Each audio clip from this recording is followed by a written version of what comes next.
개벽을 여는 상씨름 천지전쟁. 현하대세가 씨름판과 같으니 애기판과 청각판이 지난 뒤에 상씨름으로 판을 마치리라. 증산도 도전 5편 7장. 이 말씀에서 판이란 선천세상을 말하며 판을 마친다. 는 것은 선천세상의 문을 닫는다는 말씀입니다. 이 선천 역사의 막을 완전히 내리게 하는 사건이 바로 상씨름입니다. 상씨름은 인류 역사의 크고 작은 전쟁을 끝막는 최후의 한판 승부입니다. 단순히 남북한의 대결이 아니라 선천 문명의 상급 정신과 역사상의 모든 전쟁을 완전히 종식시키는 최후의 전쟁으로서 후천 개벽의 실제 상황으로 들어가는 천지 대전쟁입니다. 상씨름으로 종어간이니라. 전쟁으로 세상 끝을 맺나니 개벽시대에 어찌 전쟁이 없으리요. 천지개벽시대에 어찌 전쟁이 없으리요. 앞으로 천지전쟁이 있느니라. 상자님께서는 상씨름을 천지전쟁이라 하셨습니다. 천지전쟁에는 다음과 같은 뜻이 함축되어 있습니다. 첫째, 우주 봄, 여름, 철의 상극 운수를 끝내고 가을의 상생문화 시대를 여는 천지의 운명을 결정짓는 전쟁이라는 뜻입니다. 극한의 경쟁과 투쟁으로 전쟁의 비극이 끊일 날 없었던 선천의 상극 시간대가 이 전쟁으로 종결되고 천지 역사의 운명이 바뀌게 됩니다. 둘째, 땅 위에 사는 인간만의 싸움이 아니라 하늘의 신명까지 총동원되어 싸우는 하늘과 땅 차원의 대전쟁이라는 뜻입니다. 셋째, 천상 조상과 지상 자손의 생사가 동시에 결정되는 영적 차원의 대전쟁이라는 뜻입니다. 개벽기의 자손이 살면 설령도 살고 자손이 죽으면 설령도 함께 소멸됩니다. 자손은 열매요 설령은 뿌리이기에 열매를 맺지 못한 뿌리는 생명력이 다해 존립할 수 없는 이치와 같습니다. 상씨름에 지구촌 전 인류의 운명이 걸려 있습니다. 가을개벽의 실제 상황으로 터지는 남북 상씨름은 선천의 상극 전쟁을 마감하고 상생의 새 질서를 여는 인류 최후의 대전쟁입니다. 여기에 70억 인류의 운명이 달려 있습니다. 때가 되면 세계전쟁이 붙으리라.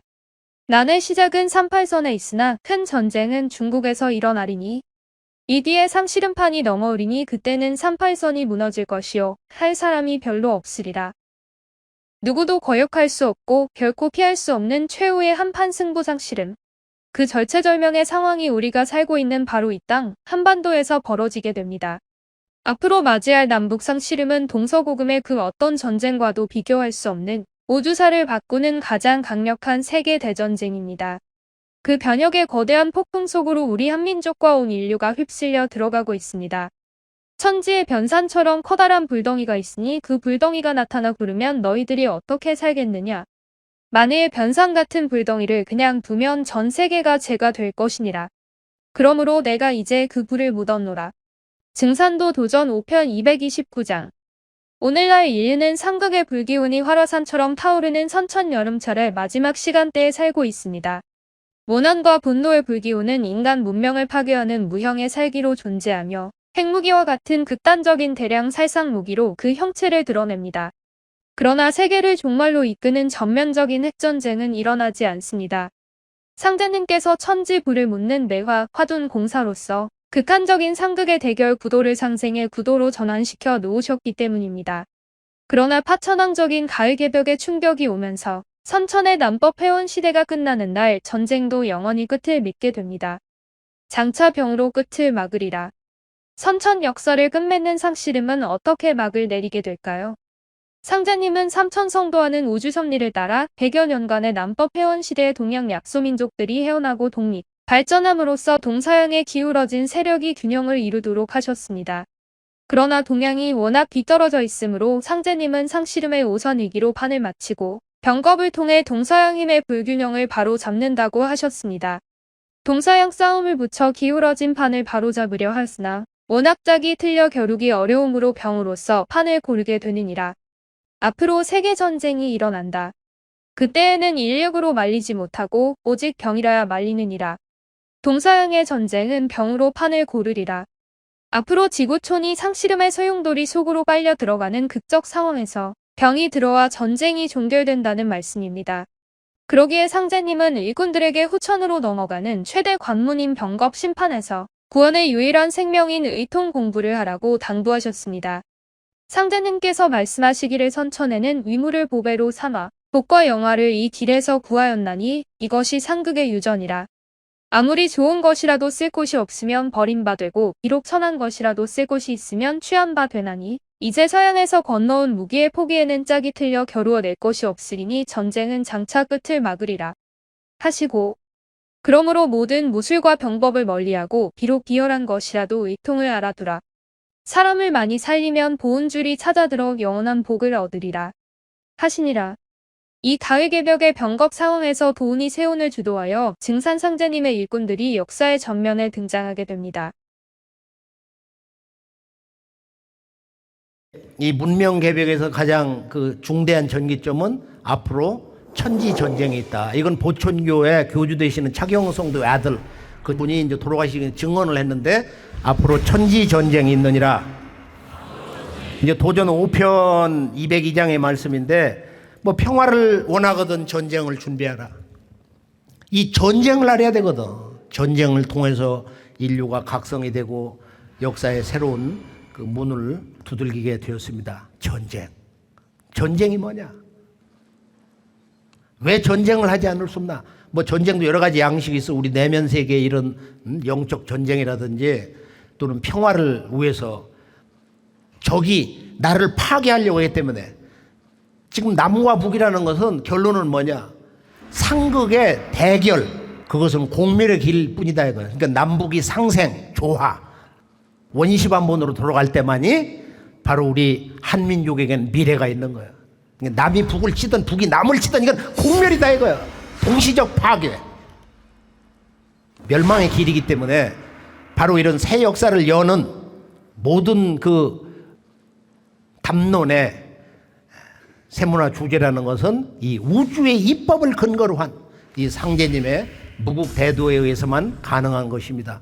여름에서 가을로 넘어가는 지금은 상극에서 상생으로 넘어가는 우주 질서가 바뀌기 때문에 그 상생의 가을 천지의 입법을 우리들의 삶과 가정 또는 교육문화 또는 지구촌 각국의 그런 그 외교 관계라든지 이 동서양 문명의 하나가 될 수 있는 그런 그 문화의 경영, 통치, 원리로 삼아야 되는 것입니다.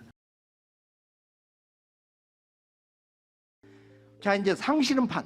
미군이 들어오면서 북한에 소련이 들어오고 이것이 이제 이 남북 지구촌 문명의 원주인의 나라가 분단이 되면서 이 가을 우주 개벽의 새 역사 문을 열어나가기 시작하는 거예요.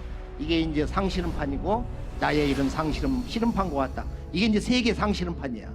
상실음은 세계 상실음이다. 상실음으로 종호간이니라. 이 남북의 주인끼리의 최후의 한판 승부가 바로 종호간, 시어간 종호간인데 동북 간방에서 인류 창세 역사가 일어나고 그리고 선천의 마지막 마무리 역사도 이 간에서 끝난다. 시작도 끝도 여기서 일어난다는 거야. 그래서 상제님이 동방에 인간 몸으로 강세를 하시는 것이다. 자, 그러면 이제 종호간, 상실음으로 종호간이다. 도전해 보면 상제님이 이제 그 공사가 나와 있잖아요. 천지공사편에. 앞으로 전쟁이 있겠느냐 없겠느냐. 성도들이 전쟁이 있겠습니다. 앞으로 최후 전쟁이 없겠습니다 하는데 결론은 천지개벽 시대 어찌 전쟁이 없으리요.